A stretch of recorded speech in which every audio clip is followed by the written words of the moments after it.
Happy early birthday, dude. Huh? Happy early birthday. Thank you, bro. Oh. I appreciate it. I'm going to be 27. Nice. Thinking about just killing myself. Oh my fucking God. I think it's a 25 None of that. club. I know it's 27. It's 27? It's 27. It's 27 club. All rock stars die at 27? All rock I thought it was 26. I'm tripping. I don't know. It's Kurt- somewhere in that Kurt range. Cobain, Amy Lee, Let me see. Yeah, Prince. It's the mid to Either late 26 or 20s. 27. It's either one of those two. Jimi Hendrix is part of it, right? Yeah, Jimi Hendrix died around that age. I don't know exactly. Amy Winehouse too? I think you're right. He was about 27. Yeah. Or I said Amy Lee. I said Amy. I meant Amy 27. Winehouse. I'm sorry. Yeah, it's 27. Dang. I just gotta get hooked You on still got heroin. another year. Oh, well, Jesus that's Christ. All right. Definitely none of that. This is brought to you by Dare. Dare not to do heroin. That's not to do it. Oh, shit. Well, I guess we'll just jump right on into it. Is this going to be part of it? Yeah. we always Action. We always have some fucked up introduction. Love it. Well, welcome to episode 219 of The Final Mix with REM Music, featuring our guest, Gio Leon. What up? ¿Qué hay? Buenas tardes, buenas noches. Finally. Oh, man. Yeah, it's been a minute in the making, yeah. It has been. We've been having... Dude, Gio, we've known you for so long at this point in terms of our relationship with the St. Pete and Tampa scene. And we've always wanted to put on for you the same way you put on for us. Oh, dude, thanks, man. And we have our own unique ways of doing that. One of the ways is doing this podcast, and we've been wanting to have you on since day one. So thank you for finally sitting down with us. Appreciate that, man. I always thought the world of you guys. You guys been talented. Like, always been great people, and always brought a lot of good vibes to the table. So always liked working with you guys. And obviously you guys are awfully talented when it comes to like the MCing, the instrumentalists, like, and everything in between. So obviously always appreciated that. So I wanted to make sure I showcase as much as I could. Dude, Thank you, bro. We appreciate it. You were the one who introduced us to the scene, bro. When we were going through it, we were like, Dude, no nobody way. in this city is nice. Everybody sucks. Everybody's mean. Everyone's mean to me. No Mostly way. we were doing the Tampa thing, and then we tried doing the St. Pete thing, and you know that was good. That was before I even came down really to St. Pete and moved down to the whole Tampa area. So you came in, you got your thing, you settled down, you met Gio somewhere along the way. We went to a couple events. You picked us out of a crowd, and then we. Rest is history, you know? It actually, I've been thinking a lot about like the 201 days, like in regards to like that kind of the fun that how much fun it was to be able to just kind of like be able to have that creative output and be able to do practically whatever I want in terms of like what kind of genres, what kind of people I brought. Yeah. So that's why I got really creative. Like I had a notepad full of all the names that I like brought, and it just like on a weekly basis you never saw the same names. Like even it would take months to see the same person twice. Mm-hmm. Just and I don't mean that like I didn't want to book people, more like I just want to give as much people the opportunity to come out and play. So obviously there's awesome talent in this area. Is so crazy, and it was great to be able to do that. And obviously you guys got to rock it out there, so that was pretty awesome. Club 201 has memories. Yeah, did the open decks. You did the open decks. Mm-hmm. And then we did a takeover. Right, yeah. A brief takeover night. And now 201 is not the same, but it's okay. But it's okay. I remember you guys even brought the congas and stuff, or like the drumming kind of thing and everything. It was pretty cool. When we did the Nest, show, that was the fun, 420 show, that was fun. Mm-hmm. Had everyone come out, and that was another show where we kind of wanted to have everybody on who has supported us. Mm-hmm. And the collective, yeah. Squad action. Yeah, shout out, man. Great peeps, all of them, man. Oh, yeah. Yeah, it's we've been wanting to have you on here forever because you were the one who really started this in a sense. Like we could not get into the St. Pete scene at all because we were trying to go through the route of dirty laundry and stuff like that.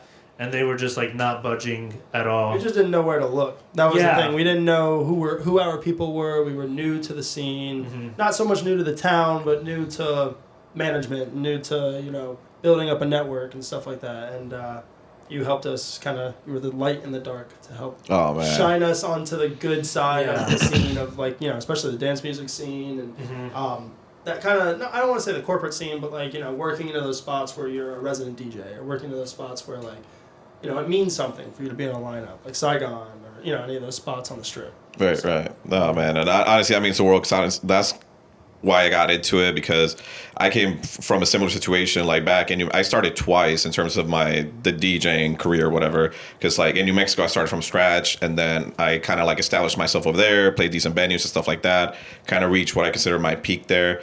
And honestly, and I got an opportunity to move out here and kind of had a similar experience. So when I started here, it was the same thing, starting from scratch. So I can relate to being in you guys' position in terms of like, because honestly, and I mentioned this before, I had an experience with a major promoter in this area. Much respect, we worked together, love them. But at that particular time, when I approached them, their response was like, "Oh, if you want to be booked, you got to kind of do your own thing." Mm-hmm. And that kind of like, to me, that left like an interesting kind of like taste to me, because I just didn't want people to experience that where it felt kind of like left out. Yeah. So obviously that I didn't want. So I did my best to kind of provide that kind of platform in 201 and stuff. So that was really fun that we were able to do that for quite a while. And honestly, what I love the most is a lot of people tell me now, like, "Oh, dude, like I met so and so through there, and now they have a project together." Or like, for example, shout out to Nori, like how we like work with like Essential Freaks and stuff. Like he met Talia through there because I booked him for like a lo-fi night, and then like essentially, then Talia invited Nori to be her partner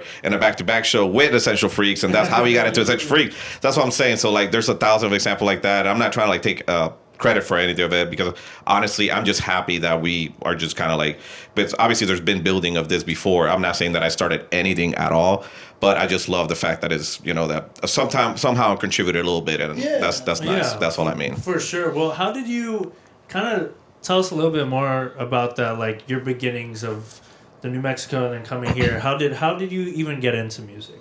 All right. Yeah. So honestly, I go way back in terms of like my mom. She would always play like, I just remember like hearing the Scatman song and like ATV Till I Come. Like I remember hearing that song in the Dominican Republic as a kid, and I was crazy for that song. And I honestly didn't even find that ID until I moved to Florida, and I was like, dude, that's ATV Till I Come. Like I finally found out what the name of that song is. Yeah. But anyways, like that's kind of what ignited that spark of just loving dance music, all TV shows. There were a lot of dance influence too. Mm-hmm. So I love that. Mortal Kombat, all those soundtracks, So there's a lot of that influence that I kind of had that since I was small. So then in New Mexico, kind of had like my little rap face, like what we all do, little like 100%. Street runners, biatch, like, Little Wayne and all that. Yeah. So I had that little face, and I remember, sorry, kids, but we're just doing you can curse, you can do whatever. Smoking with the friends, blah blah, and like they introduced me to like it was like Excision and that kind of like bro step era of like EDM. So it kind of brought me back in that regard. Even though I was still like into EDM, like house music and stuff, that was just kind of like the holy shit, like. So anyways, like that was when I was like 17 or whatever. Fast forward a bit, then I was like 20 something, and there's a venue similar to the Ritz out there called El Rey Theater. So it's similar to, it has like an outside area where you kind of like, where people go smoke. It's out there. You can't smoke in buildings that are like out here, obviously. Right. But so they have that area, but so you kind of like, I always wanted to play at that spot in the outside area because I figured that would be a good beginning. So at that point, I had no DJ equipment, but I would always work security at this venue and stuff, or the door, and I would always see like, and I got my $250 like the SB2 or whatever back then. And I was practicing, messing around, like staying up all night, having too much fun or whatever with my roommate. And then it came on a situation. There's this artist called Alan Farb. It was like a thing, St. Patty's thing, and he was running late. So obviously St. Patty's is a huge party day. Yeah. And I was working the door for a previous show that day, that same night. So we're like, dude, like this guy's like running late, like I know you always want to DJ. Do you really know how to DJ? That's how it fucking happens. Yeah, and do you really? And I know it's so crazy because I obviously don't be disrespectful about it. Don't carry your USB. Be like, yo, let me DJ like everywhere. But crazy enough, bro. Please, I swear to God. Yeah, but funny enough, like I had my USB with me, just out of man. Honestly, the reason why I had it with me was because a lot of times we ended up like going to my friend's house and like messing around or whatever, like after going to work. Yeah. So, but anyways, like I got to play there, and it was like a silent disco situation, so it was kind of a little different stepping on. anyways, that happened, but then that got me in with the promoter from that venue. So then that got me in. I opened up for a lot of different acts. I was there, like Midnight Tea and Figure. Like I did everything. Like James Hayden, What So Not was like one of the last people that I opened up with out there, and that was like main stage Ritz level shit over there. So like at that point, I felt like, damn, like cool. Like what's next? And as much as I love New Mexico, there is a little limit to it just for the sheer size of the state or of the population. I mean, But dude, the party scene out there is fucking amazing. The best club in the world. Shout out FX. They gave me my start there. Where like they had open decks nights on Wednesdays. Eddie and Stitch, love you guys forever. They always threw that. They always like hosted that, and that's honestly what got me started. Like being able to like play on CDJs and stuff like that consistently, and they would. I started doing really good at those. It was like 20 minutes or whatever. I started doing really good, and they booked me for a couple times for their venue too. And honestly, dude, like that kind of experience is just like invaluable, and that's kind of brings me back to 201. Like that's why I always wanted people to be able to, because there's 100 times when people told me like, oh, I never played on decks before. I was like, dude, like if you want to come by with it, I got the RX2, like play around. That's awesome. But. So yeah, like I did that. I was already like What's So Not, whatever. I did all like I played all those shows, and my good friend, shout out LJ Femantics, badass drum and bass DJ and a lot of different genres. She was moving out here. She had a roommate. She's like, dude, I can't, like I don't think I'll be able to afford Florida. And I was like, no one can afford Florida. Yeah, right. And that was I'm talking about like 2017, 2018 era. Yeah. And I'm not gonna lie, I was funny enough, like it's crazy how fucking small the world is. Like these kind of podcast shit, like it's crazy how much people they reach, because I already knew about Anada Drum and Bass and about Torque Drum and Bass and all this shit out there because they had a podcast. And I was already trying to book like people from here. Like there's a guy from Corky Bandits from Orlando that I tried to book, and we were like talking. But anyways, like those people were from Florida. So I already had that thought of like, oh shit, it's going down in Florida. Like I already knew, and as a big drum and bass, because back then I was kind of like in this super drum and bass vibe, and I still am. I still love drum and bass. But at that particular point, that was like all I listened to 24/7 type of shit. Like, but what I'm saying by that is like there was a lack of that out there. So I had a hunger for like, you know what? Like I love New Mexico.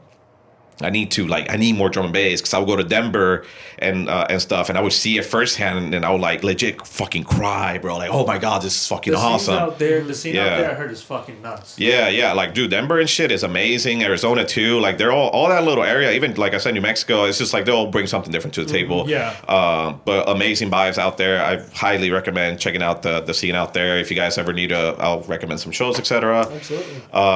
But anyways, try to like skip around, fucking move to Florida. I literally decided to move to Florida the week before she moved. She was like, oh wow. It was like April like 12th. I was like the 7th. I was like, you know what? Screw it. Fuck it. I'll pay like the rent or whatever. And I just like legit packed some balls, bro. And yeah, it was, I don't know. I can't remember exactly, but I just felt kind of like I had to. And honestly, probably the best decision I ever made in my fucking life, bro. How did people like your family or friends, like how did they take? Were they like go for it? Or because that's what I was gonna say next. I felt bad because I had my obviously my mom.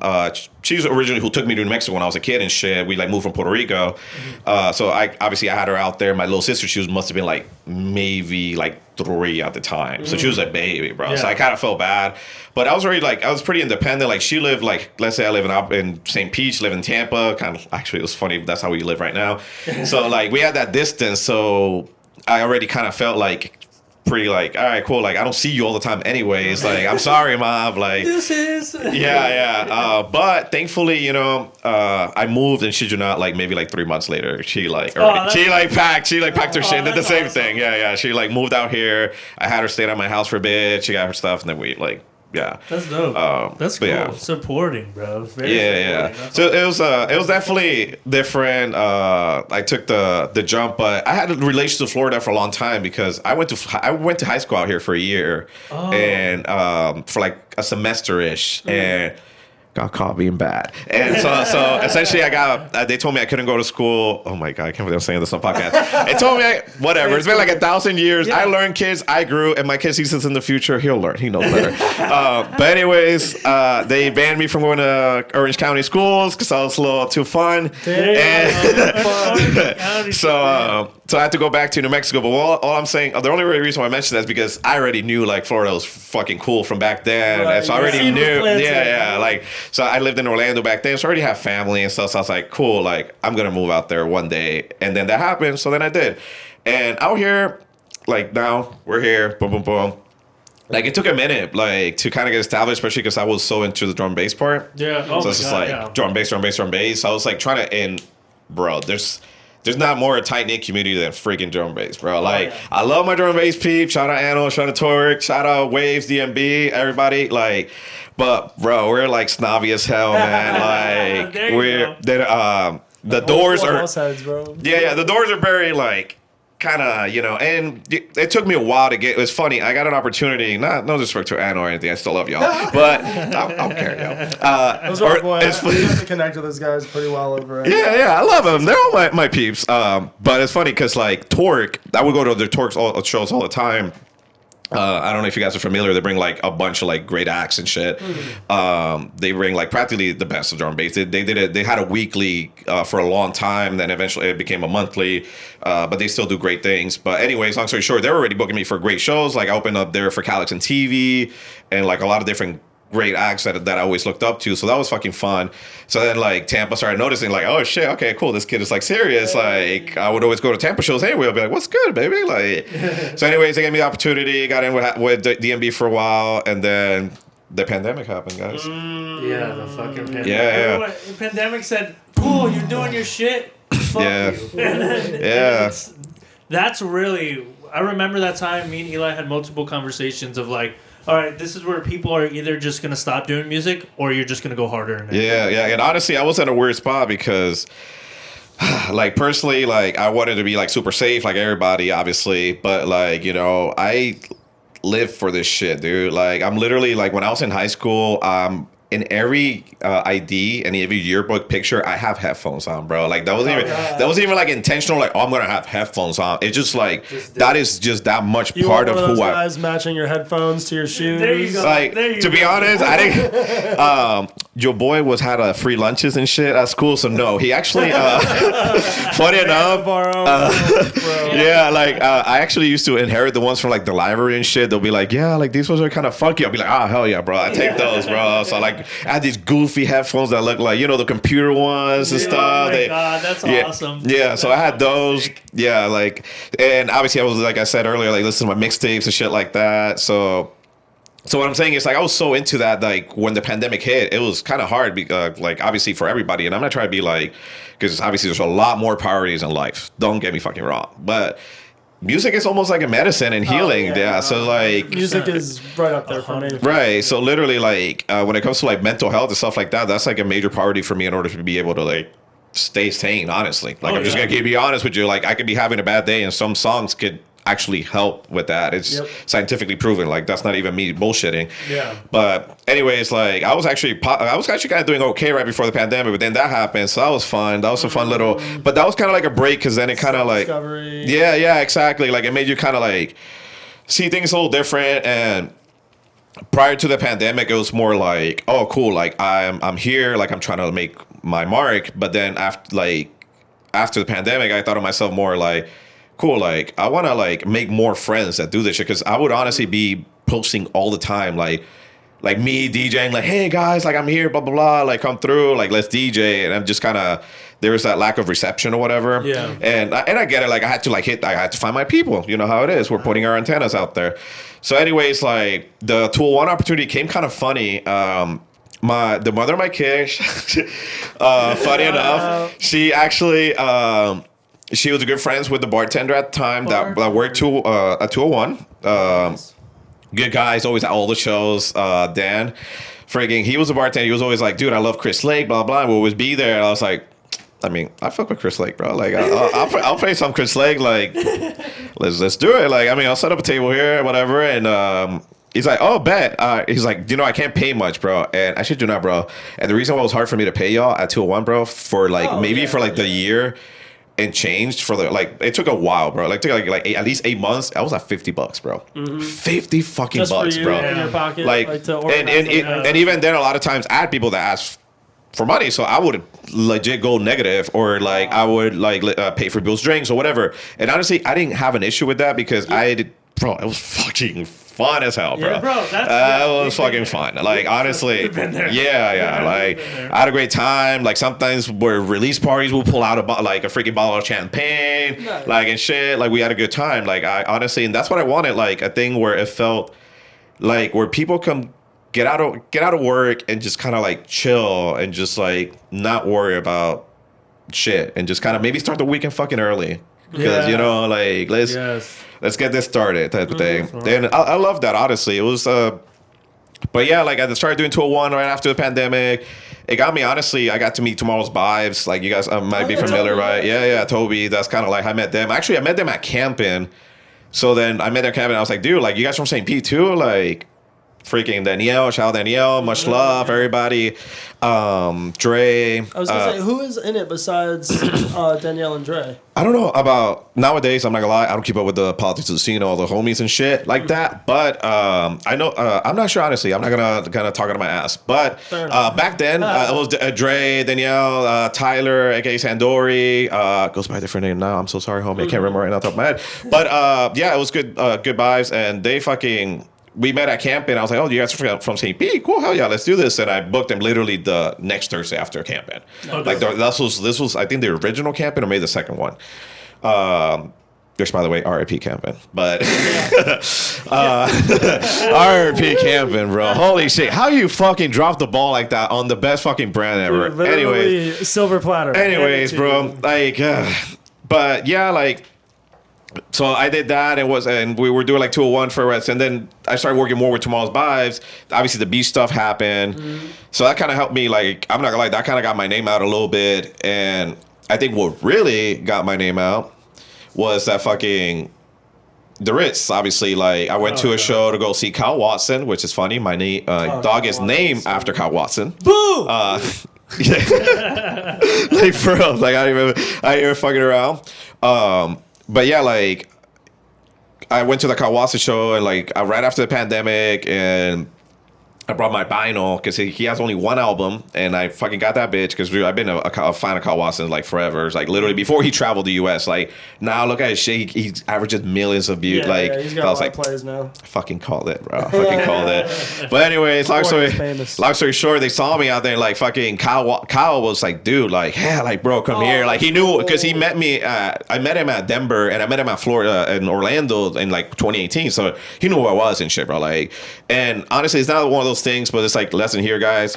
If you love music, you don't got to be fake, bro. It just comes out. Like, the opportunities just come out. Like, honestly, lesson 5,544. But write that down. But honestly, like, yeah. So he like, and everybody. But that's the thing, because I didn't. Just gonna be honest, I didn't suck up to the people that were relevant at the time. I'm not gonna name names. The people that were playing there, the residents or whatever. I didn't suck up to those people. People had that wrong perception that, oh, he's friends with so and so. Actually, we were acquaintances, and you can tell nowadays that we are acquaintances because you don't see me involved in his shenanigans or whatever. Like, yeah, and it's all funny. Like, I love what's going on. But anyways, like, so what I'm saying is, like, it doesn't take that sucking up or anything. You just got to be genuine to your fucking self, bro. That's it. Like, you don't have to pretend to be a dubstep DJ if you're not a dubstep DJ or vice versa. Just, like, be you, and the opportunities will just come.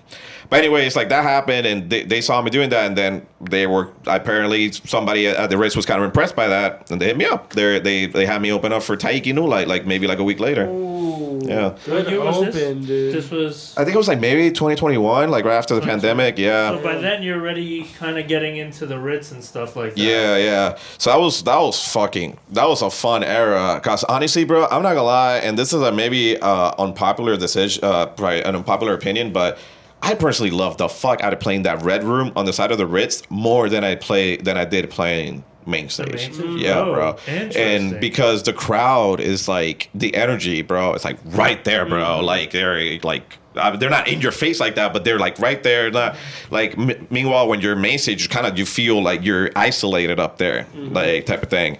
So I felt like people would be like, yeah, yeah, yeah, and you feed off of that kind of energy. So honestly, not only that, the obvious thing is like I wasn't getting booked for like direct support, but I was getting booked for really good, and I had some pretty full nights.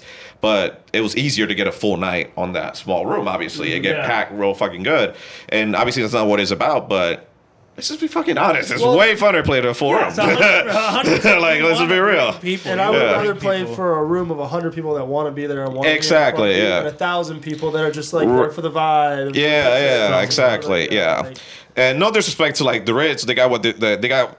You know, it's a good platform for what it is, and it brings like the quality. There's certain acts that I can't see in a small venue. Like, there's no way we could afford those in 1,000 years. Yeah. We can see them there. So I love what they're doing in that regard. They've been doing it forever. I respect that. They're giving a platform to people like Nate Midori, like Boots and Cats used to be the residents there. Like Monk used to be the resident there, bro. Like HBC used to be there. Like you know, so they obviously been doing it proper, like to an extent, even though they have a bad reputation right now.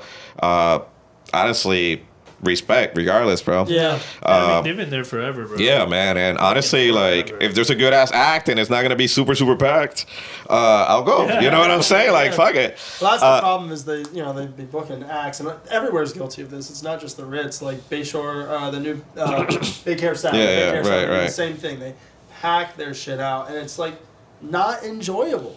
Especially for the price that you pay to be there. Like, it's just not enjoyable. Yeah, like, I had a couple experiences. Like, I went to go see Ranger... And also, it depends on the crowd. Let's just be clear, too. It depends on the act. Artist. It brings crowd, sure. Because the artist brings a certain different crowd. And I'll kind of want to go into this, like, later on. But, like, when I went to a Ranger Truco show, and I've been having an experience a lot with... You guys are familiar with this UK minimal vibe going on right now. Like... Rossi, Chris Tussey, like all that kind of stuff. Pasta came from that a little bit. Right? Yeah, and like I respect that, but I feel like, like but I feel like not gonna lie, everybody's fucking jumping on that shit, bro. That's and like I respect it, bro. But at this point, I feel like there's this weird vibe of like, oh, I don't play tech house or Latin house or whatever. Like, and it's like, my dudes, y'all were playing Latin house. Y'all were playing John Summit. Like, I still play John Summit. I don't give a fuck. If it's a good song, it's a good song, bro. Good music, bro. But it's funny to watch the house trends though, because you're right. Because for a while it was just tech house, and like tech house has had its different eras, right? It's like over the last, I don't know, what you want to call it, 2018, 2019. Right. From 2018 to 2019, or 20, let's say like 2016 Fisher till now. Like, it's had its ups and downs, like as far as whether it's more big room or small room or up tempo or down tempo. I agree. And now it does have like a very UK influenced, minimal, but like in the 130s vibe that's carrying it. And now I think the next big thing is going to be the UKG. It's already kind of starting, but that garage influence right now is crazy. Dude, I feel like it's right now it's going to go everywhere, because like we're going to have trance coming back again. Tiesto is kind of like, it's not just Tiesto, obviously. It's like a super old like feeling, because I'm not going to lie, bro. Already with those shows, I forget the name of them, but like the Afterlife shows, like that was already like essentially glorified progressive techno that's quote unquote sort of trancey, bro. Like all that influences. So I feel like right now it's gonna be pretty hybrid in terms of where, but I do feel like it is speeding up, BPM wise. Like the BPMs are speeding up. Absolutely, people they're not playing the 124, 125. Yeah, like sure. I've just been seeing a lot of techno. That's all I've been. Yeah, like and no disrespect, I love techno and shit. Like, like I can get down to all that. Shit. Yeah, like huge. What's her name that plays Sarah Landry? Sarah Landry. Yeah. To be fair, that's not necessarily my kind of act. Like, I like, for example, I get a little commercial with my techno, bro. I'm not gonna lie. As much people like to talk shit, drum code is the motherfucking shit. And Master Sorry, like how he blurs the line between like techno and house, bro, like that's a shit and a half. But like to my point earlier about like the crowds and shit, like I've been having that experience with that UK minimal crowd. Where I'm not gonna lie, bro, it's a bunch of fucking dudes. Like, I went sausage fest, bro. Like, must be. There's like and 50 of them. let me make sure. Let me clear. Like, I'm not out here looking for women. Like, I'm not here. Oh yeah, I'm out there trying to find girls. But it's just there's like a certain energy to the dance floor when it's just like a bunch of freaking dudes, especially that particular vibe of dudes where it's just these kind of fratty, like hey, like in your face kind of peeps, and it's like, dude, like. bro, you're like stepping on my shoes right now. Like, chill. Like, it's cool, bro. Like, be lit or whatever. But I'm just so surprised because, like, bro, that's like the mellowest fucking music to be acting out like that, bro. Like, it drives me. It's crazy. Like, I went to Rossi, I went to Max Dean, Luke Dean, or whatever, and like I'll see these acts, and it's like do do do do do do do, and it's like. It's like, that shit's bro. weird. It's like, bro. Like, holy Are shit. you in the right Open place? up the pit.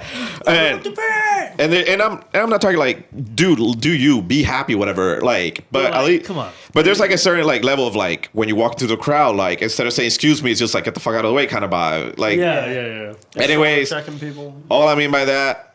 Let's not do that, guys. Let's not do that, and let's honestly, try to bring a +1, bro. Like, and your +1 is not your roommate, bro. Not like me, bro. Stop doing that. You know how there's that meme that's like there's not one song in your category that, you know, requires that. Yeah, literally. There's not one song in that genre that requires you to be doing all that. Right. Doing too much. And Right. we had a good show at like J. Crusoe, and a lot of the stuff was more that minimal, like 132 kind of UK. Oh, I know who played that. Nori. I know you play yeah. that, baby. You play good shit. You play good shit, He baby. does play good shit. Yeah. No, we had some great influence all night long because we had people that were doing a lot of the Latin house, like you were saying. You know, we had MNX and Yeah, shout out to the boys, bro. Nasty as fuck, bro. Cholo takes on after Nori, so they were kind of Nice. doing their thing. You know, they had it wasn't a direct handoff, but Bro. you know, they were in the relay. Oh my God. Funny story. I do this when I need to remember something. One of my old girlfriends taught me that. But fucking Jolo, funny story about Yolo, I actually booked him at 201 before he was supposed to be like old enough to drink. I was gonna say that he must have been young. Yeah, he was like legit like maybe 19. I can't remember off the top of my head, but it was an accident. It wasn't like, oh, I'm going to book a 19-year-old. Yeah. First of all, parents, I wasn't out there booking your kid. Fucking, obviously, I met him through Nori, and Nori was like, oh, my boy throws down or whatever. And I was like, all right, hell yeah. Actually, I can't remember if it was through Nori, but I met him, and I was like, yeah, let's bring him down.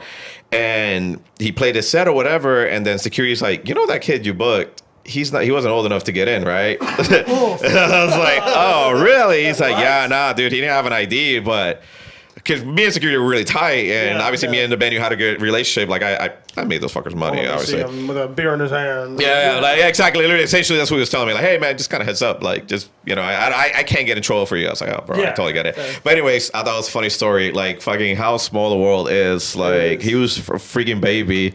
Yeah. And now I bump into him everywhere. Yeah.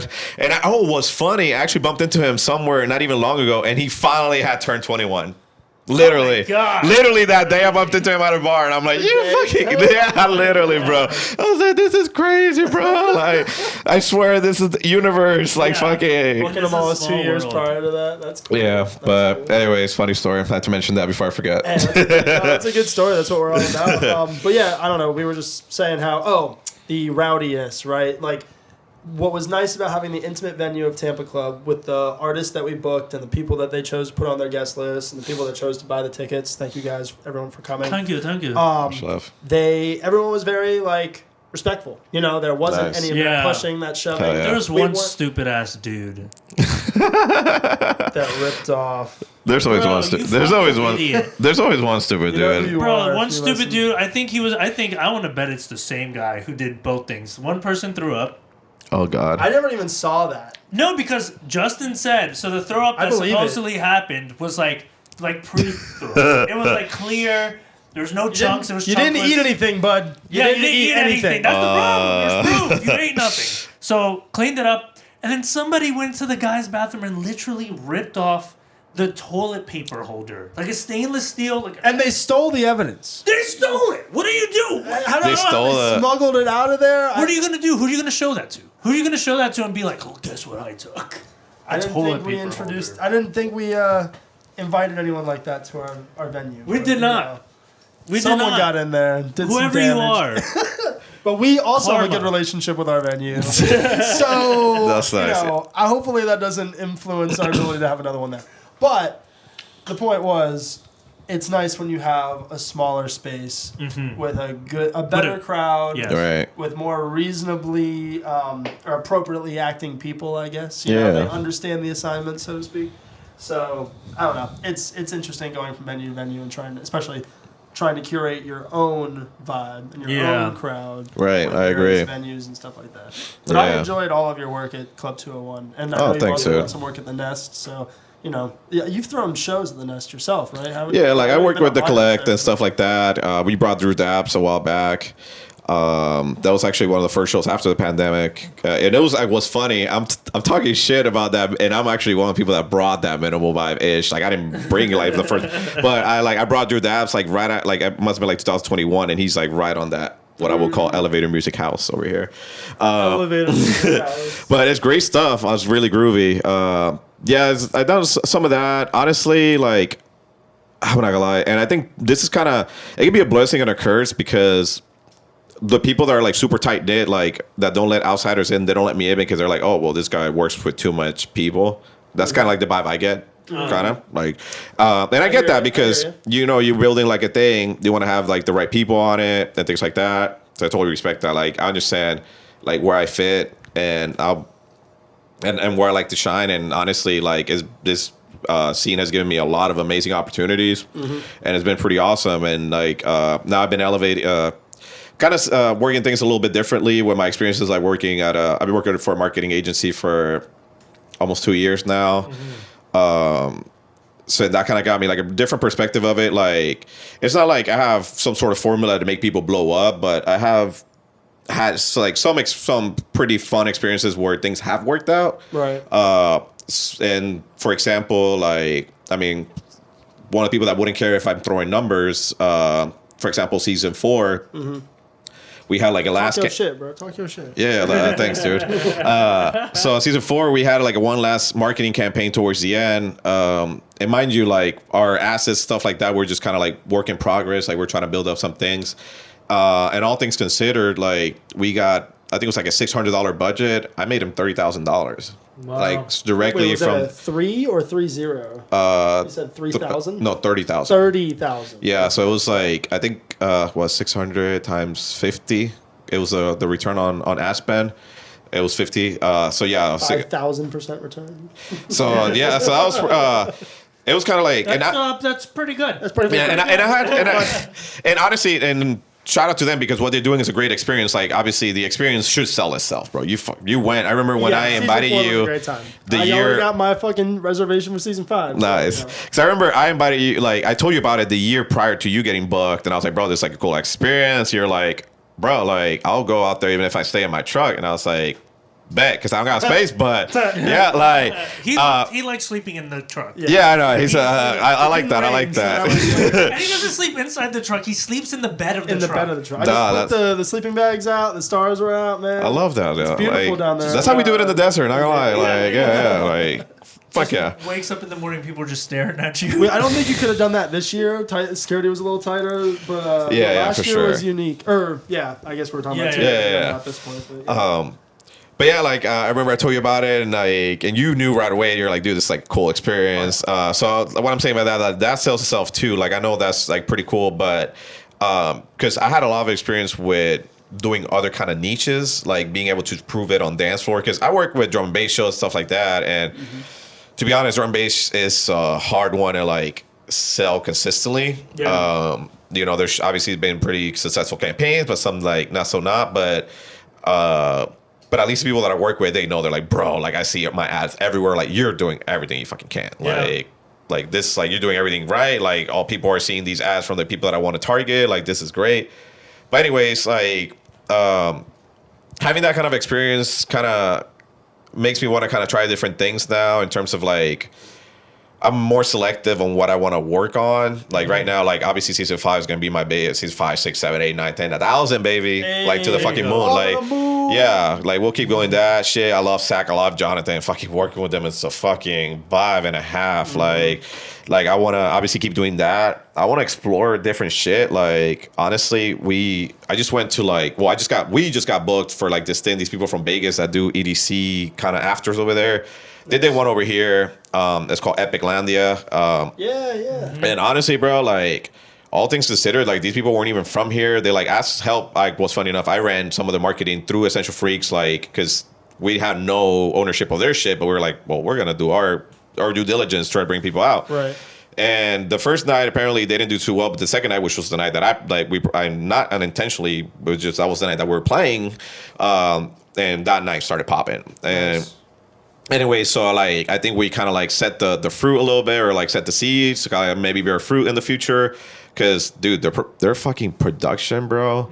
Like, not gonna lie, it was next level. Like anybody, like it was pretty impressive. Yeah, And although the lineup wasn't like a bunch like recognizable people, it was just like a bunch of regional. There was a lot of great talent and regionally, and there were some guys from Spain and stuff like that. A lot of good stuff. But anyways, like what I want to like maybe jump into that. Like we're maybe trying to work on that because home base left a big gap. Realistically, Yeah. And honestly, bro, I was the kind of people. One of the people that I don't go to EDC. Like I was every time I got to EDC, I got a home base. Like so, or at least something similar. For example, Summerland, the motherfucking best. But like those kind of experiences, like are very unique, and where you get to be with ravers before the festival, after the festival, the whole weekend, Yeah. and not be exposed to like, you know, kids and shit, like no respect, but just like kids at the gas station or whatever. Like, Right. Yeah. so, anyways, like that's really unique experience, and I want to be able to maybe bring that, even if we don't work with those guys. Like, I want to start planting the seed to like do that shit. So, So are you? we'll see. So are you thinking more so like you're kind of taking this new route, like a different approach to music, like still music, but from a different angle point. Right, yeah. Okay. Like I still want to produce and everything. Like I still want to do like more of my own brand. Yeah. But I do want to take advantage of what appears to be some sort of talent that I really enjoy. Because creating campaigns is something that I do enjoy, and it comes second nature to me. It's awesome. So, Well, it's like, necessary to have a good marketing agent Right. or a team, Right, or right. someone that can kind of direct your campaign. Because like for us, we were learning about that, not necessarily for the first time, but like really getting hands on with it for this Jake Rousseau. Yeah, this show we really learned a lot. and about Jay's manager marketing. actually helped us out with that. Yeah, some like, of his stuff. Every day, Eli and I were just like, who do we have next on the podcast? We're gonna have these people on the podcast. Okay, we have to make a video. Let's make a funny video. Let's make a serious video. Right, Let's right. make it an instructional video. Like, Let's put we down were- $200 on ads. Let's do Meta that. ads. Right. And then like, and then we even went like one day I went with my girlfriend and we went like flyering. Like we did everything and anything, and like it really shows you just like what pays off and what doesn't. yeah. And honestly, you guys were doing everything proper. Like your organic content, it was off the hook. You guys did a really good job at that. you, So that's dude. pretty dope. Appreciate Yeah, give us our marks. Give us our critique. No, yeah, like honestly, you guys did great at that. The contest, obviously, that gets people sharing and stuff like that. That's cool too. And obviously, just the fact that you guys were working with the people you guys were working, you guys did a great job. The whole lineup, like everybody on the lineup was fire. Everybody, yeah. The fact that you guys picked, you guys didn't settle to just like do it like at some venue where everybody does like a weekly or monthly. Yeah, this was a the unique. first. Yeah, and although like personally, I was struggling health wise. Like I told you guys, like I had like an ear infection over that weekend and shit. That's why I couldn't come out. Yeah, no, But like I still, even with that ear infection, I shit you not, I was literally till almost the last second trying to fucking second. rally, bro. Bro, Like, it was- because it was that unique of an experience, and that's essentially kind of what I would like to build up on. And maybe because there's been a couple experiences that made me think this way. Season 5, that Epic Landia, like for example, the night at the Ruxbury, shout out Alex and Ali and Vitali Bros and everybody did so, Cookie Disco and everything. Like they did a great job at that. I don't know if you guys heard, but they did like a theme night for the movie and at Ruxbury, Will Ferrell and stuff. I did hear something about it. Yeah, they even got a cameo by Chris Catan, which was one of the actors on it, like sponsoring the party and shit. But bro, but what I'm telling you, that this was probably the best party I've been to in a long time. Like I'm not even fucking kidding, bro. Like if I can't even like explain in words, but like I'll try my best and be short. I'm sorry, but like fucking. Which by the way, where are we at? we're at 45, right? All right, cool. So they grabbed this fucking venue, and cool thing is that it's owned by these graffiti people, so they can like paint it or whatever. cool. They did graffiti team exactly for the movie, a bunch of funny quotes and shit like that around the whole freaking outside wall, set out viewing for the movie and everything. And then they also set up an experiences like in the movie, there's like the dad's plant store. Like one of the dads, I can't remember off the top of my head, fools, were actually they're both brothers. So their dad, he has a fake plant store. But anyway, long story short, they set up a whole fake plant store and everything, bro. Like it was a great, like next level shit. Like it was one of those things where you had to, just like you guys' event, You had to be there to experience it. Like, and that's kind of like the high that I'm fucking chasing right now. Not gonna lie. Like, I've been to some shows where I'm really like, I want to see this one headliner and blah, blah, blah. And I'm just disappointed by either the lack of the rest of the experience or whatever. So I kind of want to like live more of that. So like to kind of like finish off with the Night of Roxbury, like the Night of Roxbury, the whole point is that they're trying to get into the club and they have like a bouncer outside, bro. So you pay, you got in, blah, blah, you paid or whatever. But then once you try to get into the dance floor, there's a fucking bouncer, and they made it look just like the outside of the nightclub from the fucking Night of Roxbury. They painted, or sorry, they printed like old school rave flyers, like from relevant acts from back then, like Moby, whatever. They had all that shit. They looked super torn up, so it looked realistic as hell. And you're waiting in line. There's a guy with the list, like, oh, you're not on the list, blah blah blah. Next level, bro. That's next so awesome. Fucking level. That is, we gotta. So that's awesome. That kind of shit. Like I said, shout out Alex, Ali, and all them, Tally Bros and shit. Like, bro, everybody involved with that because it took a lot of people to make that happen. Yeah. Like, that was fucking cool as hell, bro. And that's kind of like what I want to do, but it's not easy, bro. Like right now, our extensions, it takes a team, and it also like to come up with something new and original every time is hard because there's limited venues, limited acts. But at the same time, a lot of us do have range. Like, you can play a lot of different fucking genres. You can get on the mic and stuff. Like, there's a lot we can work with. And that's a cool thing. Like, and I don't think people realize, like, if you're feeling left out of the scene and shit, like, let me tell you one thing, bro. Like, we have one of the healthiest scenes I can fucking imagine, dude. So, like, there is an opportunity out there. Like, maybe you just need to find, like I said, put out your antenna and find your right people. But there is shit, bro. 100%. And so much talent, so many cool parties, so many cool things.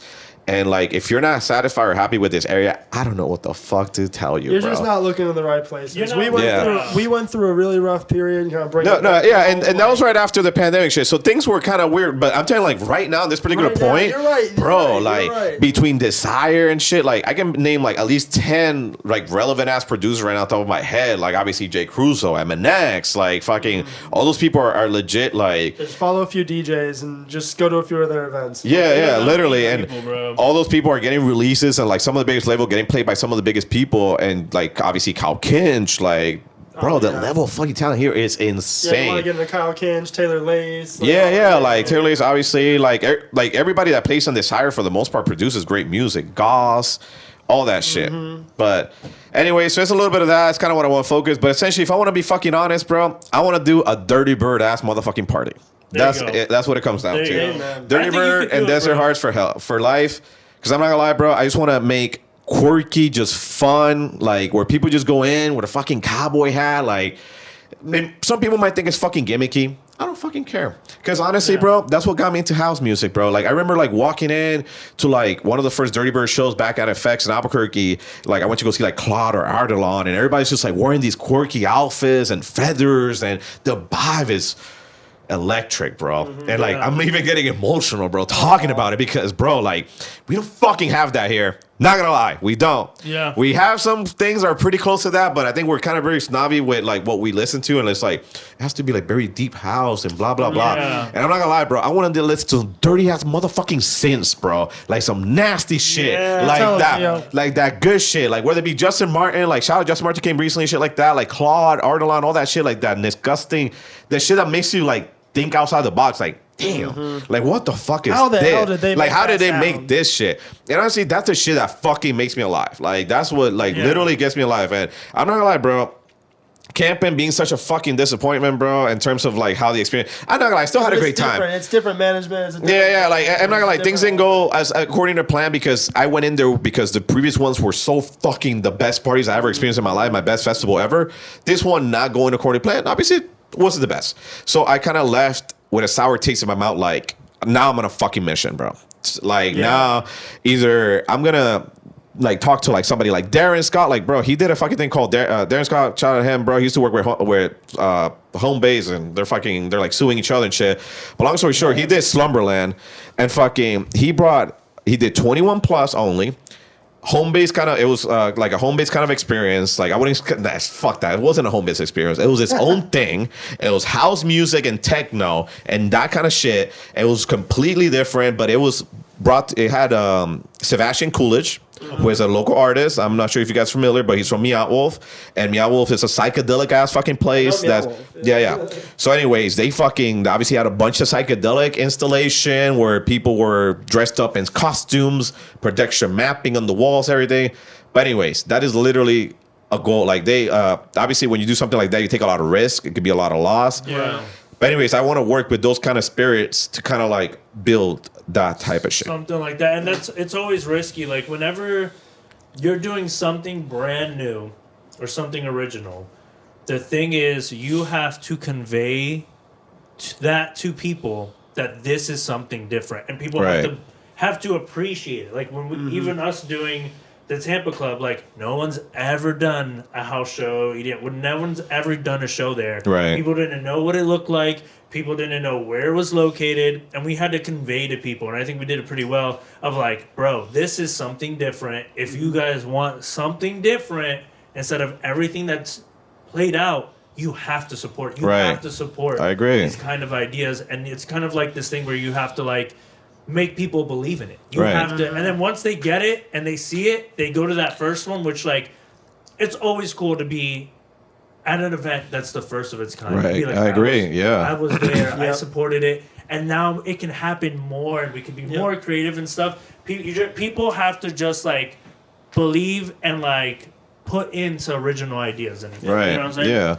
So I think you could do it, bro. If anyone can do it, it's you, bro. Man, thank you, dude. I feel like talk about soon some of the future. dude, for real. Yeah, I love to work with you guys more. Yeah, for real. It's like you guys have got great taste in music too and shit. So you guys kind of like definitely align to what I'm saying. And honestly, like what you're saying, like you can't be afraid. Like for example, like we can be a little ageist in the scene, and we kind of like try to stick with like, for example, like if it weren't for my like, and I'm not saying like they're like older or anything, but I'm just saying like if I wasn't more exploratory with the crowds that I experiment or like I try to like be out there with, like I wouldn't gotten half of these opportunities and like completely influenced me going forward, like working with season 4 and shit. Like that's a very like that's shaped me, and it's going to shape me forever. And for example, now hallucinate like what I'm going with that is fucking hallucination before Christmas. Like it's an event where you might not recognize, like sure you'll be like, oh, I mean it's a lot of locals, but bro, like this is the thing, like same thing with the night of the Roxbury. Although the whole lineup was locals, would you bring that experience, dude? Like hallucination before Christmas, I'm not saying because I'm playing it. I used to say it before I play. It's a fucking vibe, bro. It looks fucking. Even I saw the poster, like the ad for it and everything, and I was like, this looks pretty fun. Bro, like people dress up full on like freaking. They look like all the characters and shit, and those are like attendees. So it feels like a mini rave in the middle of freaking December, like a mini Christmas rave. Yeah. And anyways, like all I'm saying by that, guys, like don't be afraid. Get out there, and yeah, you'll find a lot of cool, fun stuff because seeing us out there is definitely a lot of it. Yeah. Oh, yeah. Well, is there anything else that you want to tell the people? Yeah. What else you got coming up, bro? Honestly, I got a hallucination. Yep. I got this actually. Let me check. I might actually have something else confirmed here in a second. Right, here we go. I want to check. Actually, not yet, but there is a fuck it. There's a possibility I might be down at the Baby Rave. I'm gonna be there regardless, Baby Rave. December 19th after. But most importantly, hallucination. Please come out, support. It's for a great cause. It's a food drive. It's a food bank drive as well. Cool. So they collect cans and stuff like that. So it's like a really cool vibe. Awesome. If you want more information, don't hesitate to DM me or go to hbcparty.com. Plus, if you guys can clip this, I'll love you guys forever. Baby. But yeah, go check it out. It's a great fucking experience. When is it? It'll be December 13th. Yes, Ooh, December 13th. Good date. All right. Yes. But yeah, aside from that, there's a possibility I might be at the Baby Rave. I don't know, my little one. So that should be going down. And then I got Orion Records in like January. They're gonna bring Spin Scott, which is like a guy that plays like on a drum pad, like jungle drum and bass, like straight up live. Super dope. So that's gonna be there. And then they got Ronnie Size. I won't be playing that, but I highly recommend for you guys to go check that out. That is on December 19th. Orion Records. I'm shouting out everybody, guys. Sorry, I want to make sure everybody gets love. Fuck it. And obviously, season 5 and the summer season fucking 5 come through. There's great fucking vibes. Yeah. And obviously, please support your neighborhood promoters. I might forget names, but I'm talking about like the Trippy Squad, Late Night Flights, like everybody, obviously, Gay Entertainment, everybody, like REM Juice, everybody, like, you know, it starts on the bottom. If like EDC didn't get their overnight type shit, you know, like people had to support to get there.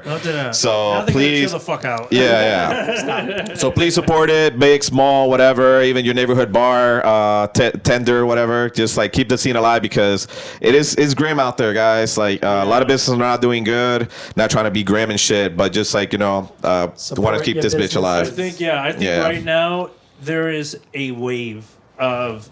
Like we reside in Tampa, but there's a wave of like St. Pete motherfuckers, and like between you, us, and Nori and Jay, and like the St. Pete Tampa kind of wave, and you know Trippy, that is like, I think Florida has always had this thing of like it is competition's cutthroat, nobody works together.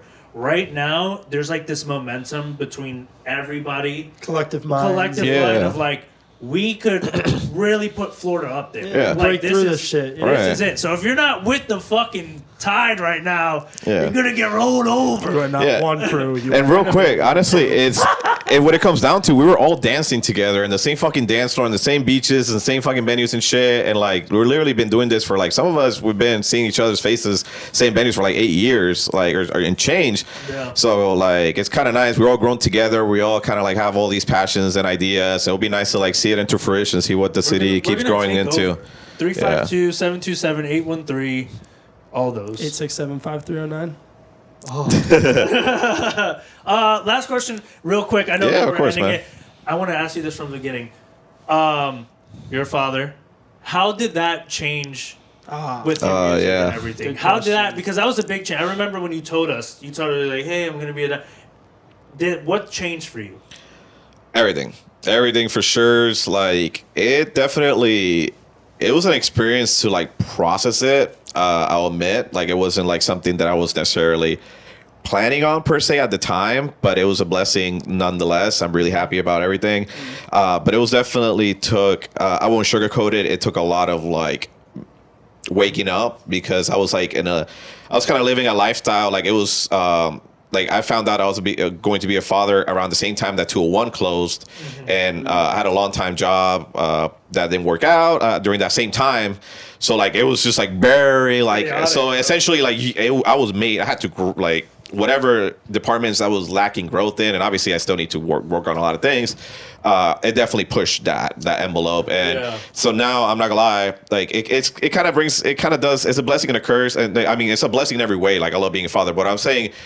There's like a weird aspect to it because I feel like guys are just in essence promoters. They feel kind of like, oh, he doesn't want to come out to my show or whatever. Or like, for example, us, like I'm not saying that you guys felt this way, but I know it took a while to get this podcast going. Yeah. Like realistically, dude, I'm like with my kid like 4 or 5 times a week and we treat my normal job and stuff like that. Like, you know. It's crazy. Yeah. Bro. So anyways, what I'm saying by that, it got me to be more selective about who I use my energy and all that stuff, because I'm not gonna lie, as much as I tried my best, I did a really decent job at 201 at helping everybody that I could. But as much as I would like to do that, if I do that, I'll die. like it gets exhausting. Yeah. Like I want to support everybody. I want to be there for everybody. I try my best, but it gets to a point where I have to be a little bit selfish for myself, for my kid. So it definitely has made me rethink about which parties I go to, how often. Things of that nature. So like I said earlier, like I'm really selective. I just want to have the best experiences, be really nitpicky and really fine. So it has to be like either to support a really good homie or whatever. So yeah, so that's how kind of essentially how it changed it. But nonetheless, awesome. I fucking love the shit out of him. Luca, Sebastian, mi amor. Yeah, it's amazing. Highly recommend being a dad and your right timing. Yeah. Everybody. That's what I'm working on. Be a dad, don't be a dad. Do it at the right timing. But real quick, I just want to shout out all the peeps. And last, Leo from Nimbus Entertainment. He's working on awesome shit. He's working on some cool parties. Keep an eye on him. So we might be working. I might be helping out with marketing shit. I don't know. We'll see what happens. But yeah, we'll love for you guys to support in every other way. And obviously, make sure you support In the Mix, baby. Yes. right. This has been the last episode. Not the last. I don't know why. I was gonna say what? What? That's grim. I just said some part. This has been the last like serious episode of the season. So the next episode we're gonna have a fucking talk about the show. And right. We're gonna have a Christmas special. We're probably just gonna get shit faced. Yeah. I appreciate that. That's cool. Maybe make music. Maybe have a bonfire sacrifice. Who knows? Yes, Who knows what happens? but you are the last like significant guest that we're having for this season. Much love. Hell yeah. We're gonna wrap up the season, and then you'll catch us next year when we're fucking good and ready. Yeah. We don't want to keep limping through this shit. This was rough.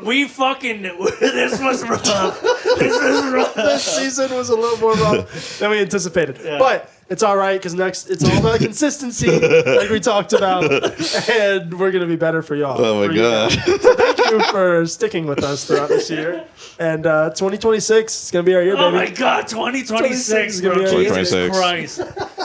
So thank you all so much. This has been episode 219 of the Final Mix with our guest Gio Leon. Hasta luego. Catch y'all next time. Peace.